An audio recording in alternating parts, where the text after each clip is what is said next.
No ouvir e meditar de hoje, nas catequeses do Papa Francisco, oitava catequese, a oração de Davi.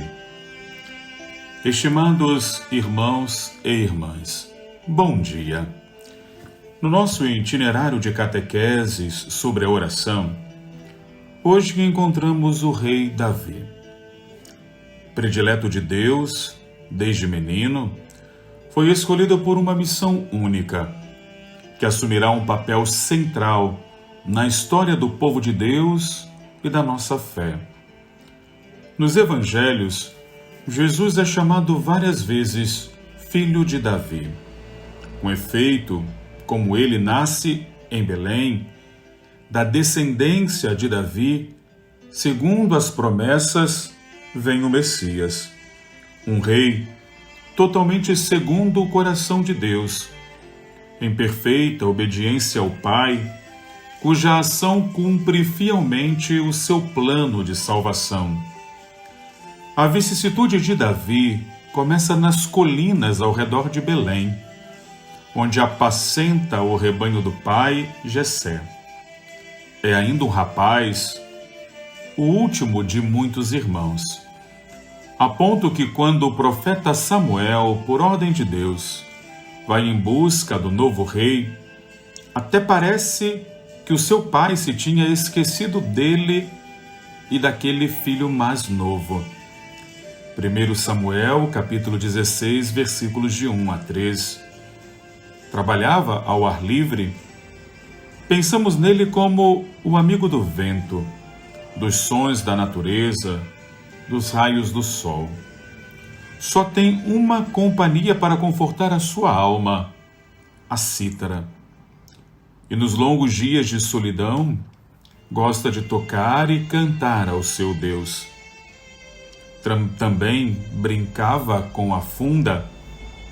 Portanto, em primeiro lugar, Davi é um pastor, um homem que cuida dos animais, que os defende quando surge o perigo, que lhes dá o sustento.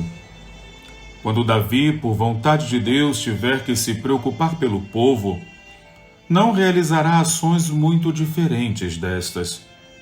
É por isso que na Bíblia a imagem do pastor é muito recorrente. Também Jesus se define o bom pastor. O seu comportamento é diferente daquele do mercenário. Oferece a sua vida pelas ovelhas, guia-as, sabe o nome de cada uma delas. João capítulo 10, versículos de 11 a 18. Da sua primeira profissão, Davi aprendeu muito. Assim, quando o profeta Natã o repreenderá pelo seu gravíssimo pecado, segundo Samuel capítulo 12, versículos de 1 a 15, Davi compreenderá imediatamente que tinha sido um mau pastor, que roubara de outro homem a única ovelha que ele amava, que já não era um servo humilde, mas um homem doente de poder, um caçador furtivo que mata e saqueia. Um segundo traço característico presente na vocação de Davi é o seu espírito de poeta. Desta pequena observação deduzimos que Davi não era um homem vulgar, como muitas vezes pode acontecer com indivíduos obrigados a viver prolongadamente isolados da sociedade. Ao contrário, é uma pessoa sensível, que gosta da música e do canto. A cítara acompanhá-la-á sempre, para elevar um hino de alegria a Deus, para expressar um lamento ou confessar o próprio pecado. Salmo 50. O mundo que se apresenta aos seus olhos não é uma cena silenciosa. O seu olhar capta, por detrás do desenrolar dos acontecimentos, um mistério maior. A oração nasce precisamente dali, da convicção de que a vida não é algo que passa por nós, mas um mistério surpreendente que em nós suscita a poesia, a música, a gratidão, o louvor ou a lamentação e a súplica. Quando uma pessoa falta essa dimensão poética, quando a uma pessoa falta essa dimensão poética, digamos, quando lhe falta a poesia, a sua alma cocheia. Portanto, segundo a tradição, Davi é o grande artífice da composição dos salmos.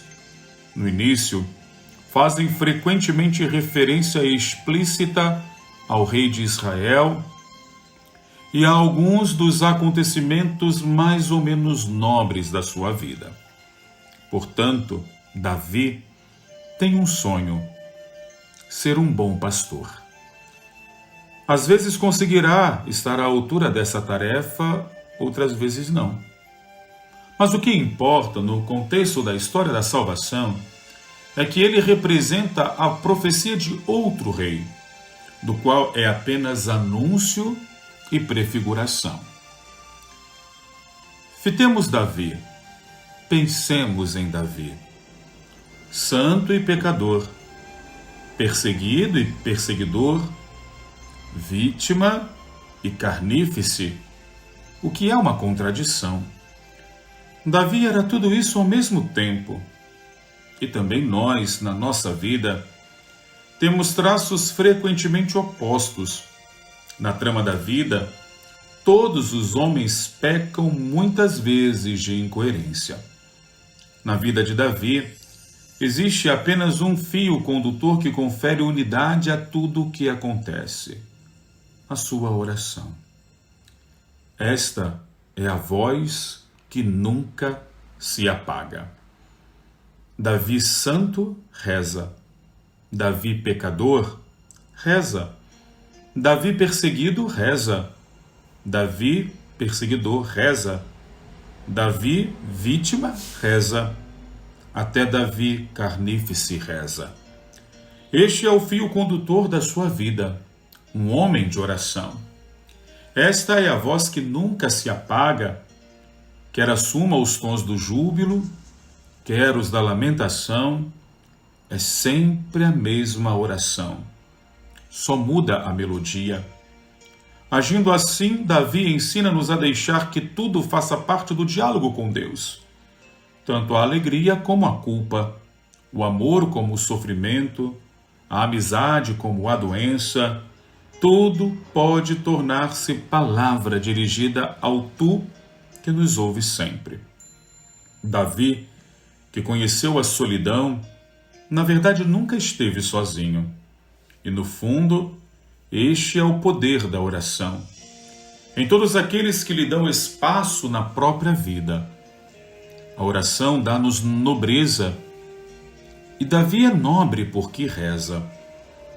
Mas é um carnífice que reza, que se arrepende e readquire a nobreza graças à oração.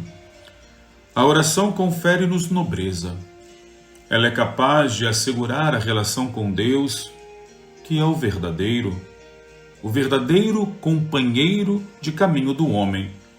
No meio das numerosas provações da vida, boas ou más, mas sempre com a oração. Obrigado, Senhor. Tenho medo, Senhor. Ajudai-me, Senhor. Perdoai-me, Senhor.